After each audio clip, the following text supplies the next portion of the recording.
Welcome to the Best 5-Minute Wine Podcast with Forrest Kelly. We also power wine tasting events all over the country. The Best 5-Minute Wine Podcast. How does the charity portion work? Yeah, we donate 10% of every purchase on OneHopeWine.com to the customer's cause of choice. So the customer can go there, they can pick their charity on the top nav bar from a database of a ton of them, or if it's not in there already, you can put in your own charity as long as they have a 501c3. And we have people submit all the time. And then they go and purchase. And if you become a wine club member, you can give back year round by just getting your favorite wines delivered. We also integrated into our hosting experience. We have the ability to order a tasting kit and raise money for your cause of choice. So the host can choose the cause if they're going to host a wine tasting event. And so those are the two main ways that we donate back. We also power wine tasting events all over the country that are raising money and awareness for causes, big and small. So everything from having our wine at galas to small at-home wine tastings and everything in between. And then we do have a great corporate gifting program where the company gets to choose their cause of choice and gets to donate 10% to their cause of choice as well. So across all of the different channels,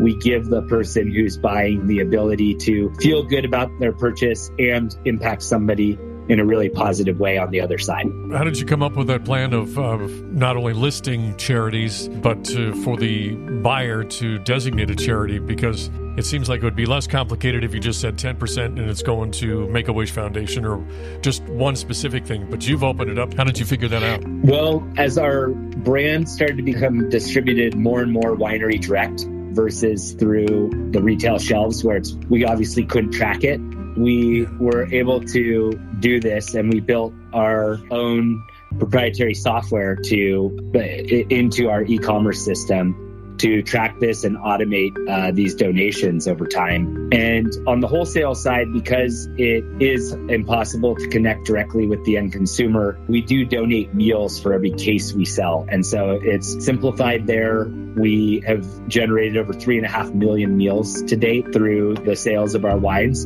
And for people who are buying from us direct, if they don't have a cause to pick out, they can default to the OneHope Foundation. And our OneHope Foundation focuses on funding larger gifts like funding schools and education, clean water for people around the world. We've funded clean drinking water for nearly 100,000 people now, all the way to greater access to food and health. All of those causes are kind of our pillars under breaking the cycle of poverty. And we've especially been focusing on children's education as of recently. In this coming year, our goal is to underwrite the distribution of over $10 million of donated school supplies to children and students in underserved areas of the U.S. Wow. A lot of this stuff, I'm sure, happens organically, but I'm sure you get people knocking on your door every day. Definitely a lot of incoming demand from the recipients. So we go generate demand from the customers and from people selling wine. We really don't ask much from the nonprofit. So we tend to be popular with nonprofits because a lot of times they're just getting a check without even knowing how it came. It's coming from one of our hosts or one of our customers who chose their nonprofit. They write us and they say, "Who are you guys?" And then they want to work with us, So. Yeah. Fascinating, because I work with a lot of different charity organizations too, and it's just kind of re-energizes you, when the grind of business kind of tamps you down. Working with charities and different organizations, they tend to lift you up. Yeah, definitely. So going to OneHopeWine.com and then scrolling down to about the middle of the page says, "Cheers to 11 million donated." That's you sitting in the on the bench there, right? Yes. Yeah, right. What is a typical month like for you? Are you going all over the world? Or are you staying on site with all of these activities going on? Because, well, to toot your horn a little bit, you're on top of the Napa Mountain. And so you've got to be busy. So what are you doing? How are you staying alive?